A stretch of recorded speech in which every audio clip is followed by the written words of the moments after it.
Hello guys, আসসালামু আলাইকুম। আপনারা সব কেমন আছেন? আলহামদুলিল্লাহ, আমি ভালো আছি। আজকে চলে এসেছি আরেকটি রেসিপি নিয়ে, সেটা হলো ফিশ ফ্রাই। আর এই ফিশ ফ্রাইটা এতটা মজাদার যে আপনাদের বাচ্চারা যারা মাছ খেতে পছন্দ করে না, তারা অনায়াসেই মাছটা প্রতিনিয়ত খেতে চাবে। তাহলে চলুন দেখে নেওয়া যাক আজকে রেসিপিটা শুরুতেই আমি মাছগুলোর উপরে হলুদ গুঁড়া, মরিচ গুঁড়া, ধনিয়া গুঁড়া, আদা রসুনের পেস্ট, কর্নফ্লাওয়ার ও সয়া সস দিয়ে ভালোভাবে মেখে নিয়ে এটাকে এবার ফ্রাই করতে হবে। ফ্রাই করার জন্য কড়াইয়ে তেল দিয়ে তেলটা গরম হলে মাছগুলোকে আস্তে আস্তে ছড়িয়ে দিতে হবে। মাছগুলো এতটা মজাদার আর ক্রিসপি হয় যে আপনাদের বাচ্চারা জাস্ট এর প্রেমে পড়ে যাবে। এভাবে প্রতিনিয়ত আপনাদের বাচ্চারা দেখবেন এরপর থেকে মাছ খেতে চাবে। তাহলে চলুন মাছগুলোকে প্রথমে ভেজে নেওয়া যাক।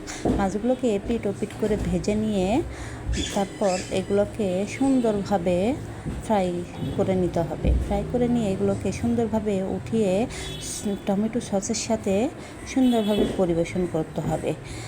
আসসালামু আলাইকুম সবাইকে। ধন্যবাদ।